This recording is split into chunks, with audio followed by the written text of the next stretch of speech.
Hello everybody, and a huge, gigantic welcome and thank you for joining us at this, our inaugural seminar at the Scottish Centre for Crime and Justice Research. I am the director of that organisation, which is SCCJR for short. We are a community of critical, curious, creative criminologists based in Scotland and based between the universities of Glasgow, Edinburgh, Stirling and Strathclyde. And it has been a shit year in so many ways, obviously. But one of the very few silver linings is that we were able to do things like this, which we've always kind of wanted to do, like have one virtual space that we all collectivize around. So yeah, that is one of the few silver linings. So yeah, I just really wanted to say hello and welcome. I'm going to pass over to Francesca Soliman just now, who has kindly agreed to chair this session and introduce our very welcome speaker, Vicky Canning from the University of Bristol. So I'll disappear now and hand over, but welcome all. Thank you very much, Alistair. I'll keep my introduction very brief because I'm sure we all want to dive right into the presentation. So Dr. Vicky Canning, who's with us today, I couldn't be more excited to be chairing this, what promising to be a brilliant seminar. The title of today's talk is Zemiology at the Border, Addressing Asylum Harms in Northern Europe. And Dr. Canning is senior lecturer in criminology at the University of Bristol. And she has over 10-year experience as tireless campaigner and very prolific researcher in on the rights of women seeking asylum and specifically on supporting survivors of sexual violence and torture, and conducted empirical research throughout Northern Europe on the gendered harms and asylum, including work done in Britain, Denmark and Sweden.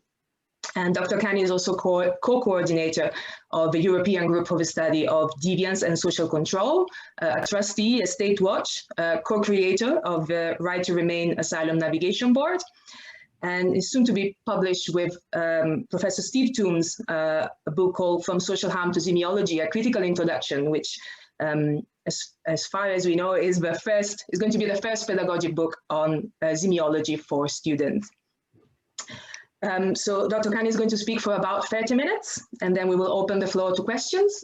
You can raise your hand by going through the participant chat and using the raise hand function, or you can pop your question into the chat if you like, and I will ask the question for you, but I will ask you to keep your questions until the end, just so that I don't lose them in the midst of all the greetings. Enough from me. Please welcome Dr. Canning. Hello, and really nice to be here and to finally meet as well, Francesca, because I know that we've had discussions back and forth, but never actually in what is now real life here on Zoom. So great to be here. I'm absolutely tired out of technologies, so I have not got a fancy PowerPoint. I've actually got a bunch of props, which I'm going to go through today and hope that you can see. I tried it out, so it seems to work. We'll see how it goes. So I'm going to make 5 key points today. I'm pretty delighted to see who all's in the audience as well, because it refers to some of their work, including, for example, Lynn. I'm not sure if Abby is around, but it'll refer to that too. And it will also contest critical criminologists and even some of the arguments that zemiologists have made. And that probably won't be a surprise because I've already written about that in the book that I'm going to outline. So the first point that I wanted to make today is that even though zemiology has been strongly affiliated with critical criminology historically and continues to be contemporarily, my first prop is that zemiology should from now, I argue, be seen as a discipline in and of itself. So I've had these discussions with people on various occasions. Do we need another ology? Is there not enough ologies in the world? And actually, I think as we move forward, we do require this because it should be a breakaway from the contested histories of criminology. And whilst critical criminology has been very much, epistemologically and ontologically, it forms the basis of social harm approaches in the social science senses. So I emphasize that obviously social harm approaches also resonate in health sciences, for example, in other ways in terms of harm mitigation. But that if we look at the chronology of events, then this will be from criminology to critical criminology to social harm to semiology. You don't have to read everything within that because I'm going to highlight what that is. So that's why we've called the book, Steve Toombs and I have called the book From Social Harm to Zemiology, because it's a lot snappier than from criminology to critical criminology to social harm to semiology. But what we wanted to really do is draw on work. Obviously, the earlier works that people will be familiar with, so beyond criminology and also criminal obsessions. But likewise, our great colleagues, Avi Buckley and Justin Kutza, who wrote what is probably the first titled book on semiology. And the thesis of this, and I know that Lynn Copson's in the audience here, the discussions on this is, you know, can these ever be reconnected? And many of the arguments contend that yes, they should. So our work now, Steve and I's book, which is coming out in a couple of months, you're going to love this for a prop because we don't have an actual cover. So this is my printed off version of From Social Harm to Zemiology. And actually what this argues is that this is the time to break semiology into its own discipline going forward. And why is that? Well, the key point is that we consider the criminal justice emphasis in criminology and the histories of criminology to deflect from what we want to focus on in the context of endemic harms, which have no connection to criminal justice. And I'm going to emphasize this in much more depth whenever I get to talking about semiology at the border and border harms specifically. So one of my other pictures is that another reason is that language is important, and Justin and Avi have written a kind of etymology of the word zemia in terms of harm, and I think this is a great kind of outline of it in the book Zemiology. It certainly contextualizes the meanings of harm in much more complex ways than I think had actually been developed by semiologists when it was coined in Spetses. Don't we all wish we were here right now? Instead, I'm in rainy Liverpool. But what we kind of argue, and I've discussed this with Paddy Hilliard at length, is actually moving toward a new word, moving towards something that encompasses harm, and specifically that it now moves toward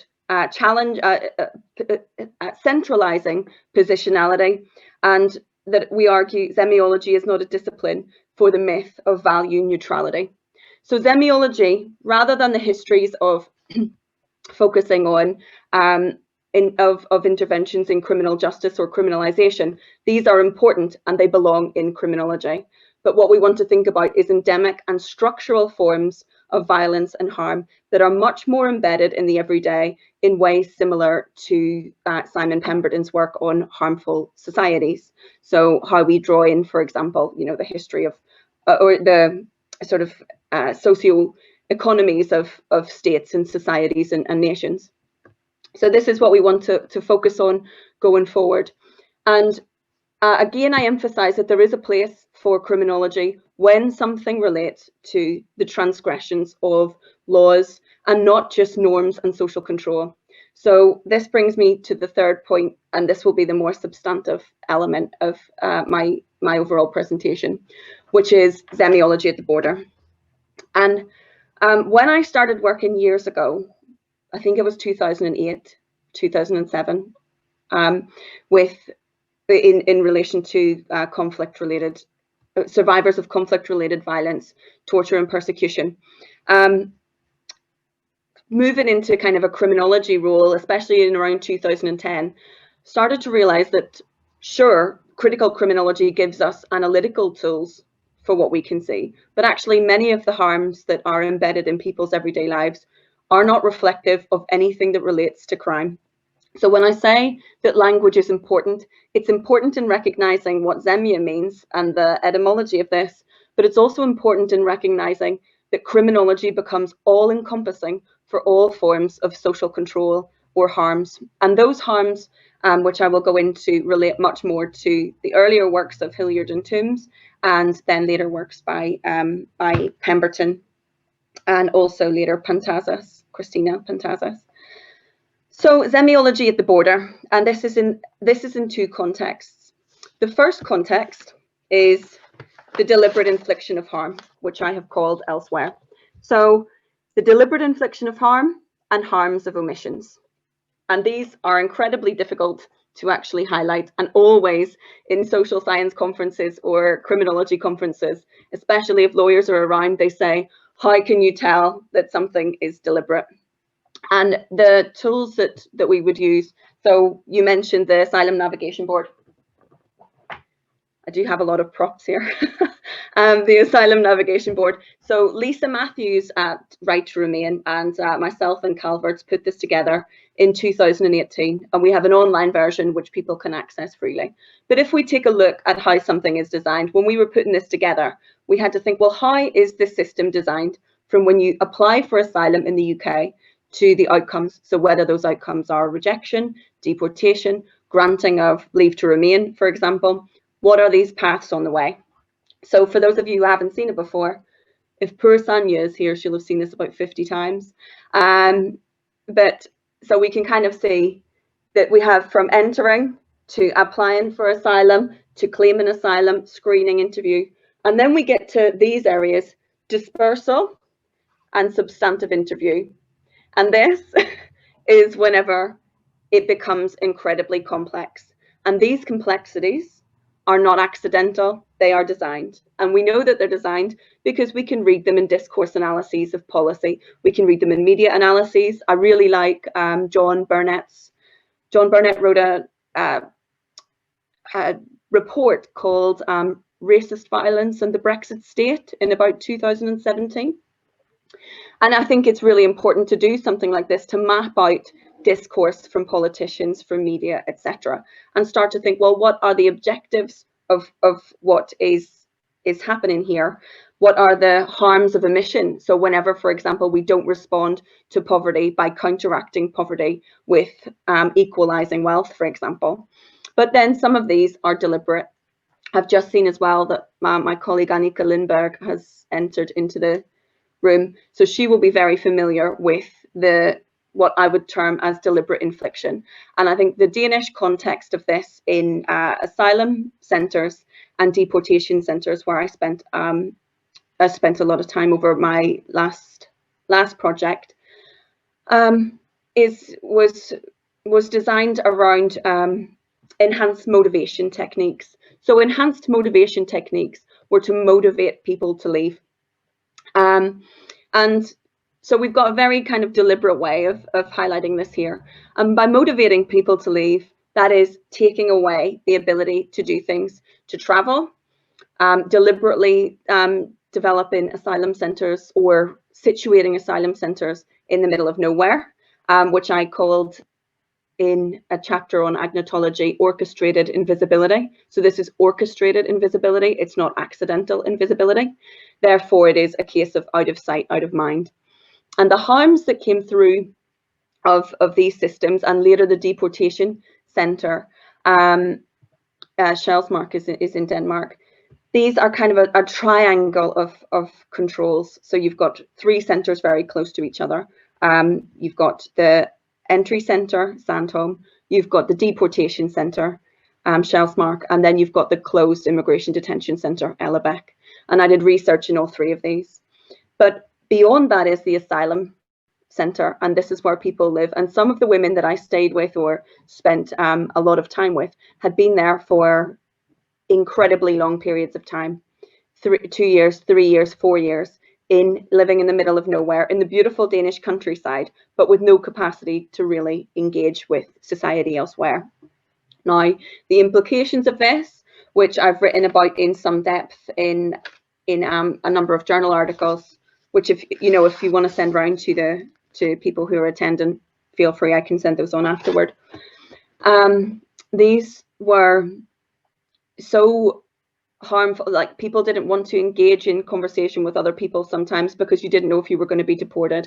I witnessed a a move from the centre to a deportation centre, where the impacts, the emotional impacts on the whole centre were just so vast, including on children. And the only person who was comforted at the time, which was me. So by the white sort of inflictor of movement, the only person, despite children crying everywhere, was me. So you've kind of got this inherent racism.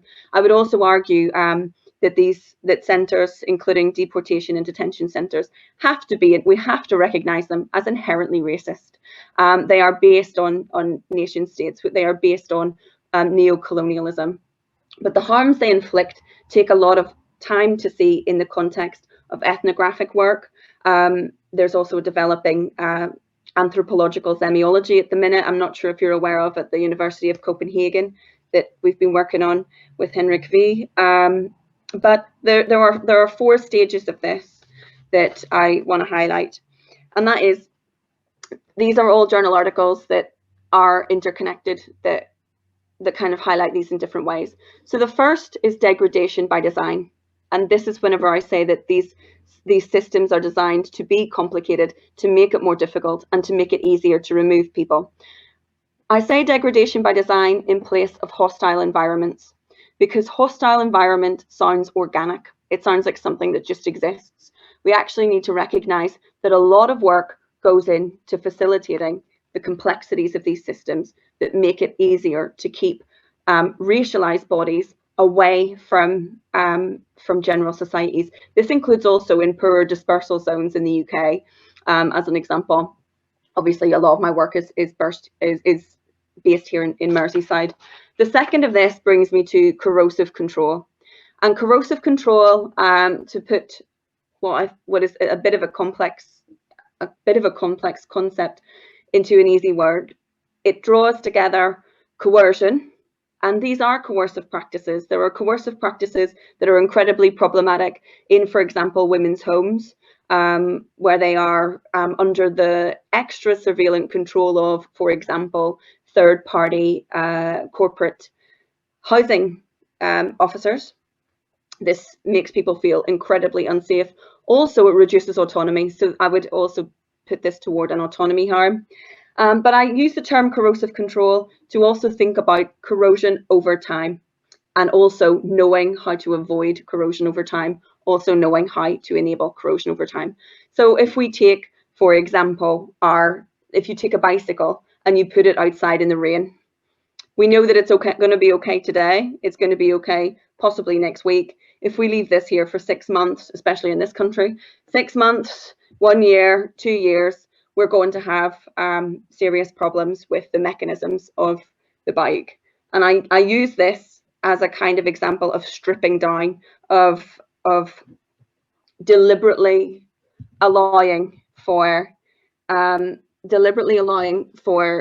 the gradual everyday grinding to impact over long periods of time on people's mental health, physical health, overall well-being, and importantly, their sense of security, including security for the future.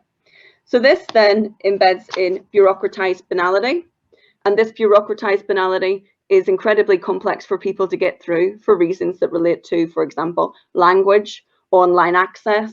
A lot of evidence from various studies at the minute are showing this in terms of being compounded by the COVID-19 crisis, where being able to know which forms, as I always say to students, if you arrived in a country to seek asylum, would you have any clue how to do this? No, not necessarily. Certainly, even I wouldn't in other countries. But everyone is expected to understand incredibly complex legal proceedings and processes, and this is completely unfair for the offset, but again is deliberate. And one of the examples, I think in Sweden for a time, until there was increases in people applying for asylum, this was one of the few areas where you could actually get a lawyer in advance of your first interview. So we know anybody who's working on asylum knows that the first interview and the substantive interview, if these don't match up, you've got serious problems. This has gendered consequences for people in the longer term, which I highlighted in prop number 1,020,020, gendered harm and structural violence in the British asylum system. And this is gendered in the context of survivors of sexualized violence or torture, and also people who identify as LGBTQI. So these have massive implications overall, and this leads to my last point on my alliteration here is abject asylum. And this is a process that takes a lot of work and a lot of design around it. And I say design around it, the example that I often use with is if we think, I mean, even to design militarization of borders over, I mean, as we can see at the minute this week, this absolute disaster of 4 people losing their lives due to border militarization in the Channel, almost 300 people since 1999. This is the exact outcome, because we know if we are not there to support people to safety, then people will drown. It's not actually difficult. It's completely logical. It's rational that if one is stuck in water and can't swim, or is stuck in water anyway and freezing waters anyway, that if there isn't support for them. So this is what I mean also by deliberate design. And these go at 3 levels: macro level, meso, so structural level. This is about globalized increases in border controls, criminalization around areas of conflict, so stopping people being able to move. The meso level, which is states, corporations, and sometimes non-governmental organizations. And I say this because increasingly there is the co-option of NGOs into actually enacting border controls in other ways. And I think this is highly problematic anyway. And then what interests me and has interested me most has always been the micro and everyday levels. And I think this is where Zemiology has its real strength. So I think the criminalization aspects, especially around work by people like Mary Bosworth, Juliet Stumpf, Anna Aliverti, I could go on. This and my colleague who I work closely with, Monish Bhatia, his work on criminalization in these ways, that makes sense to focus on criminology. But what you see in the everyday in asylum centres or in women's homes or in asylum support organisations is actually much more related to relational impacts, emotional impacts, long-term psychological compoundings of trauma, I've called it elsewhere, especially for survivors of forms of violence. But this I also say with a kind of degree of caution, because we end up with a hierarchy of vulnerability. If you have survived violence before, then you shouldn't be detained. Well, if we want to move toward an anti-racist, anti-colonialist future, then nobody should be detained based on their visa or their nationality. So I think that is, when I say about positionality in relation to Zemiology, that is where we have to be very clear. It isn't about finding ways to tweak a system. It is about changing the system structurally so that we're not inflicting these harms in the first place to mop them up as a secondary endeavour. So this brings me to point 4. Am I still on time, Francesca? I've got, what, 7 minutes? Am I right? 10. Whoa. What a Friday. I must have probably had Northern Irish, so I often just speak a little bit more quickly whenever I want to get something across. So let me get to point number 4 then. The impacts, I still have a prop, that's right, people. The impacts of border controls are not confined to their target demographic. So, and this has been something that I've found increasingly the case over the past decade with interviewing lawyers, psychologists, barristers, QCs, psychotraumatologists, all people, activists, support workers, sexual violence counsellors across the board. The one thing I would say, I've just finished an article on this, which will be out next year, but it's not quite finished yet. Well, it is finished, but it's not copy edited. But it is in a report which I'll emphasize in a second. These relate to, again, the 3, when I said macro, meso, and micro levels, they actually echo, I find, into people's lives and working conditions and what they're able to do. So again, to emphasize, the impacts of border harms are not confined to the targeted demographic, which is the racialized migrant other.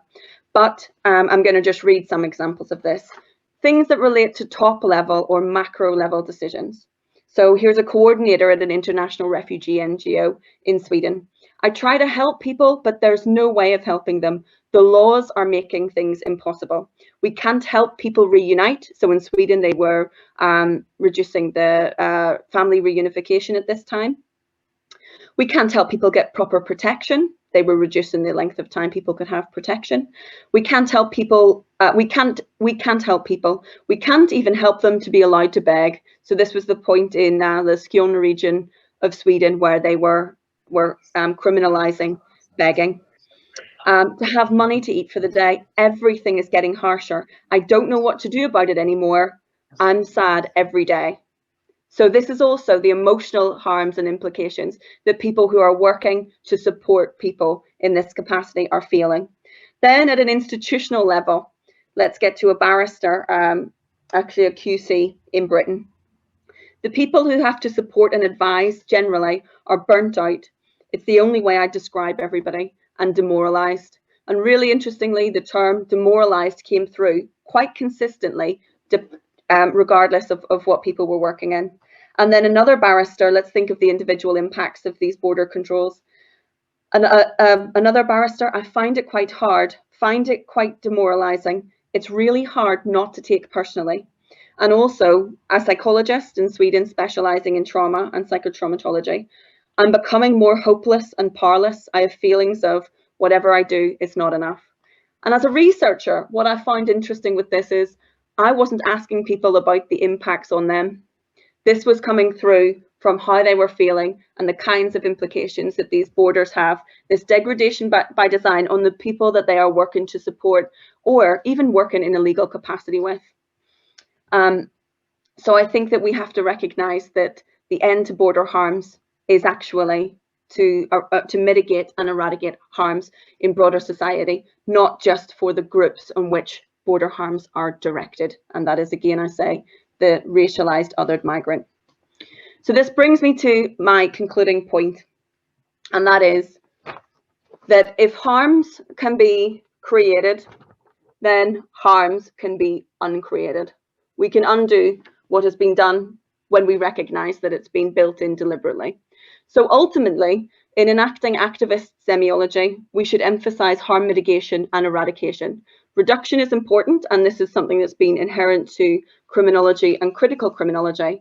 But in fact, we believe, and Steve and I argue this in From Social Harm to Zemiology, is that it is the time for sitting on the fence is over. The time for aiming for surface level issues in changing or reduction can go alongside a much more cohesive, coherent structural shift. And this, of course, relates to capitalism, militarization, border controls.